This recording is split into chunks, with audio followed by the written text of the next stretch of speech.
Bonjour tout le monde, 28 mai, vous voyez derrière moi les champs de la distillerie des Cantons de l'Est semés en orge. Vous vous souvenez, pour nos fans de la chaîne YouTube de la distillerie des Cantons de l'Est, que l'année passée on a perdu toute notre orge. Cette année, it's looking good. Vous pouvez voir des petites outardes, bernaches plutôt dans le fond qui s'amusent dans le champ. On a remarqué toutefois qu'ils ne mangeaient pas nos graines, donc on ne sait pas ce qu'ils font, mais ils sont dans nos champs et ils apprécient, j'imagine, la terre fraîche et les vers de terre.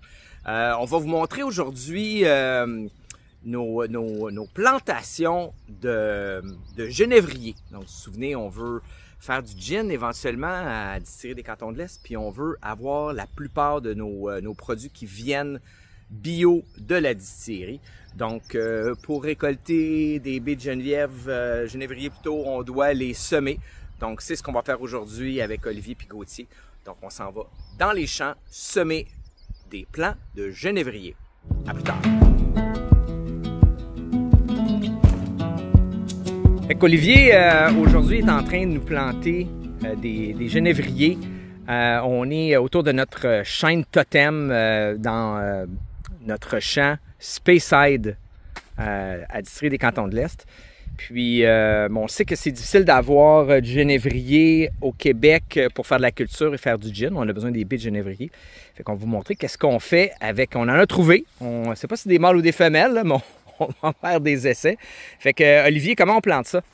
En fait, c'est assez simple. Là. La petite technique qu'on utilise, c'est on fait une croix.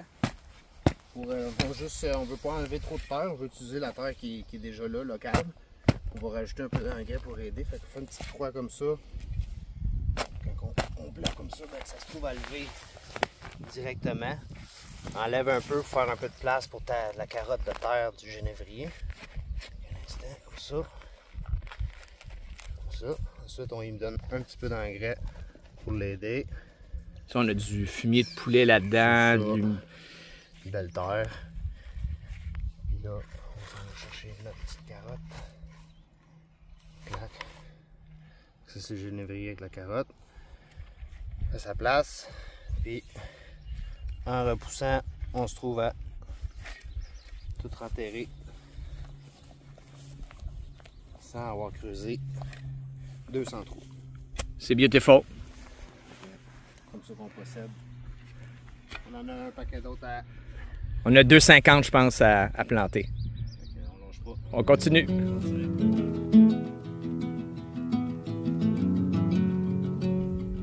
Alors après quelques heures de plantage de genévrier, on en a planté une centaine. Donc derrière moi, vous pouvez voir tous les petits poteaux. Ce qu'on a fait, c'est qu'on a pris deux endroits qui sont juste à l'orée de nos champs qui sont derrière moi. Donc des endroits qui vont vers le petit ruisseau qui est à ma droite. Donc ce que ça fait, c'est qu'on a réussi à utiliser cet espace-là, vous pouvez voir derrière moi, là, avec tous des petites pousses de genévrier. On en a 40 dans cet espace-ci, puis 40 dans l'autre espace qui est au-dessus de moi. Donc à suivre dans un an, est-ce que ces genévriers vont avoir pris dans le côté du champ? Une autre composante quand on fait un gin, c'est l'iris, donc plus particulièrement l'iris germanica.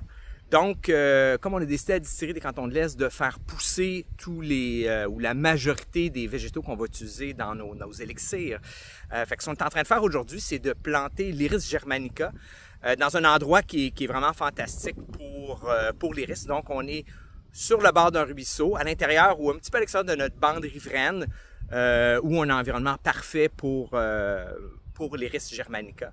Donc, on va en planter une trentaine aujourd'hui. Et ce qu'on va faire dans le temps, on va les multiplier, on va les couper en deux, puis on va s'arranger pour qu'on en ait de plus en plus, pour éventuellement les faire sécher la racine de l'iris germanica pour la mettre dans nos gins. Donc, autre étape de notre fabrication de nos boissons, entre autres le gin.